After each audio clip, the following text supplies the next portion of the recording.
When Boruto came back from the time skip, off rip you can tell he's drastically different from how he was in part 1 3 years back. He's more tactical, more serious, a lot stronger, and a lot smarter, which is vastly different from Naruto when he came back from his time skip. When Naruto came back, he was more or less the same, really only learning a few new things, but in no way do we as readers feel a big jump in things that Naruto would gain from 2.5 years, especially when compared to Boruto. I'll just say right now that I think Boruto's time skip is better, but this is for good reason, and in today's video, I'm going to be talking about why Boruto needed a time skip. Before we get started, please just take a second to like the video, comment on some video ideas I can cover in the future, and please subscribe because YouTube tells me over 93% of you guys aren't subscribed, so please subscribe with post notifications on so you don't miss an upload another video. First, I wanted to talk about some reasons as to why Boruto left the village in the first place to get a grasp on why he needed time to develop. After having a feeling that Momoshiki is up to something, Kawaki storms out the room and goes to tell Naruto that he's gonna kill Boruto even if he hates him, which would lead to Kawaki sealing Naruto away in a dimension where time doesn't flow to keep him safe. Boruto runs into Kawaki after Kawaki tried to seal him away but fails to since Boruto absorbed the portal with his karma. They proceed to fight and Kawaki has every intent to kill Boruto, while Boruto is mainly holding back and just trying to get Kawaki to calm down. Boruto almost loses the fight if not for Sarada's interference and later from Sasuke, Shikamaru, and Mitsuki. Kawaki managed to escape with the aid of Momoshiki, then later meets up with Ada where he confesses his insecurities to her about being weak and useless. So due to Kawaki's intense desires, he activates omnipotence through Ada, switching the lives of him and Boruto, making Kawaki the son of Naruto Uzumaki and Boruto just Boruto, a troubling outsider. Boruto has to deal with his friends jumping him and blaming him for crimes he never committed, which makes Boruto look like he's gonna give in to Momoshiki. However, Sasuke saves him from doing so and they run off, leaving the village for their own safety. We then see Boruto talking to Ada about everything that just happened, and Boruto says the insecurity and loneliness he's feeling is what Kawaki has been feeling his entire life, and it was probably Boruto that drove Kawaki to this point since Boruto acted like he could understand Kawaki, but as we know in Naruto, going through the same or similar pain is the only way to truly understand each other.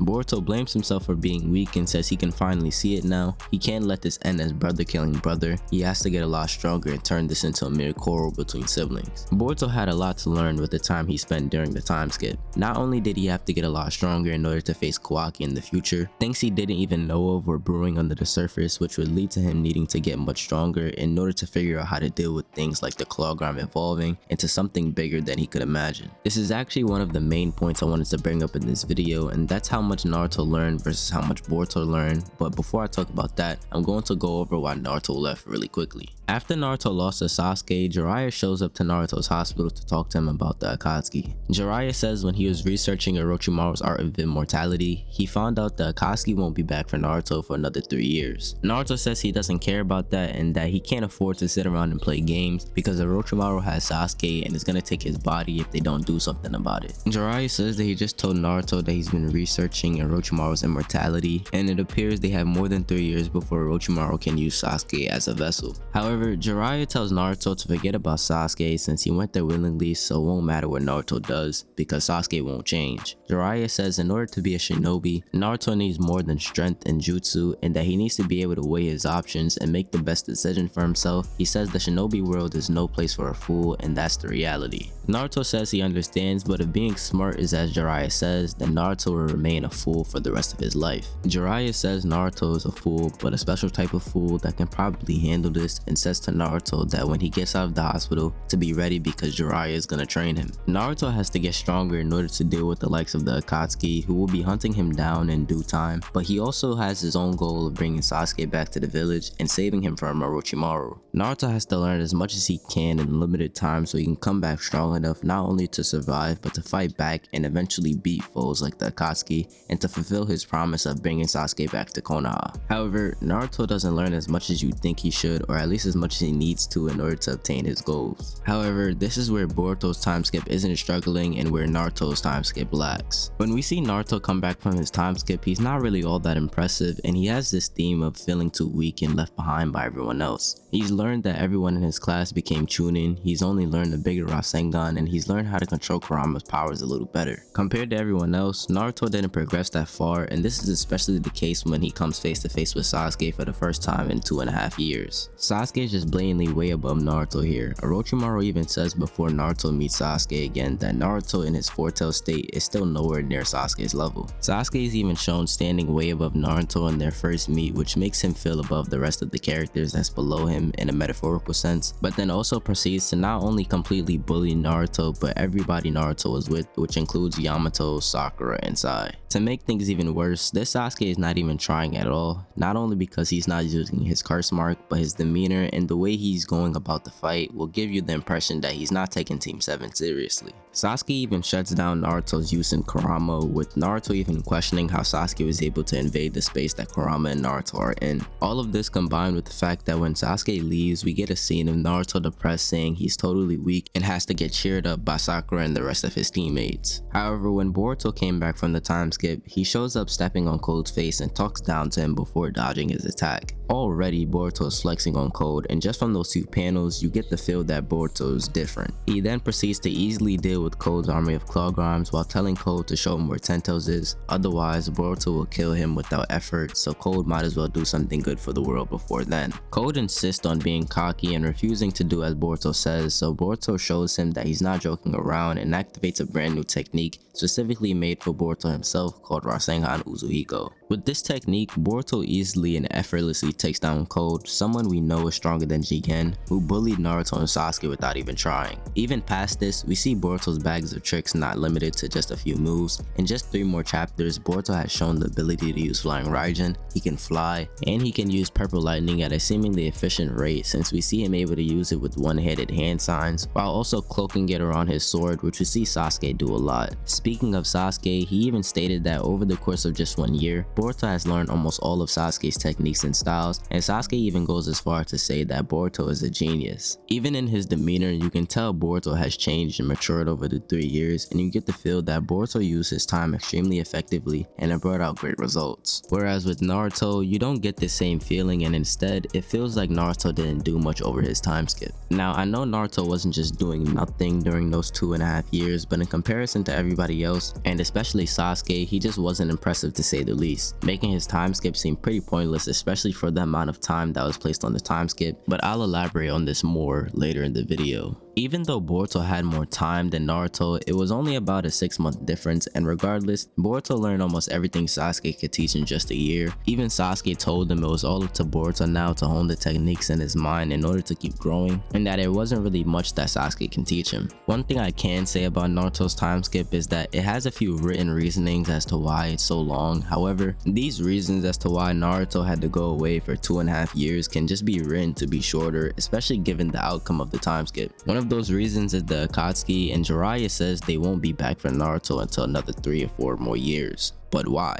In reality, the time could have been 6 months and it wouldn't have made a difference, except for maybe cutting Naruto more slack and Sasuke being looked at as more of a prodigy. Naruto already came back inferior to everyone else, and we know Naruto isn't a prodigy, so Naruto not getting so much stronger and not learning nearly as much as Sasuke or Boruto in 6 months would at least feel better than Naruto given 2 to 3 years and still not progressing all that much. However, if Kishimoto was just going for how he can make Naruto feel the most insecure of his strength compared to everyone else, and especially Sasuke, then maybe giving him all that time makes it better for the narrative, since it would make sense if Naruto felt worse about having more time to train than having less time, if that makes sense. At the same time, it would probably just make more sense and feel more organic that Naruto would only learn 1 or 2 more things if he had less time, and it would make Sasuke way more of a prodigy than we thought, while also giving more credit to Tsunade and Sakura for assuming Sasuke might be on drugs because of how strong he's gotten during the time skip. Boruto, on the other hand, doesn't have these issues since there's no set time, and there's more of a reason for Boruto to take his time and learn everything he can so he can come back ready and prepared for what's next to come for him. Boruto needed to leave the village because he was on the run due to omnipotence, so staying in Konoha wasn't possible since everybody is chasing him and wants him dead. Not only that, but he needed to get as strong as he can so he can fight Kawaki without it turning into a death match, but instead just a quarrel between siblings like Boruto said in chapter 80. However, along the way, there can then be a lot more on Boruto's plate, with Code coming after him environment and the Ten Tails being more of a threat due to Code changing them with his chakra. So Boruto needs to find out how he's gonna deal with the Ten Tails and save everyone who was turned into a tree. Not to mention that Boruto had great motivation to deal with Ten Tails as fast as possible, since Sasuke is also absorbed by a tree, which also raises the stakes for Boruto and justifies even more why he's changed so much during that time period. Boruto still doesn't exactly know why the Shinjo are evolving like this, but him trying to find out why is also another possible reason Boruto took so long to come back. I guess what I'm trying to get at is that it feels more organic that Boruto left the village and took 3 years to get stronger and strengthen his mind, since his life pretty much demanded he do so. The village turning on him, his eventual fight with Kawaki, Code, and the Ten Tails are all valid reasons to have Boruto stay away for so long. Not to mention, when Boruto came back, it was because Code was attacking the village. It's still questionable how Boruto knew Code showed up in the first place, but at the very least, it's likely it wasn't a coincidence since Boruto shows up quickly after Code does. Naruto's time skip feels a little forced, at least in the sense of how long it is, since like I already went over, the reason Naruto left and for the amount of time it was could have just been cut shorter and it would have still worked, maybe even better than what we actually did get for Naruto's time skip. I was a little skeptical over Boruto's time skip when it was first starting, but now that Boruto is back and we've seen quite a bit from him, I think between the two time skips, Boruto definitely has the better one because it felt more organic and it actually changed Boruto more than enough for us to get interested in this new version of his character.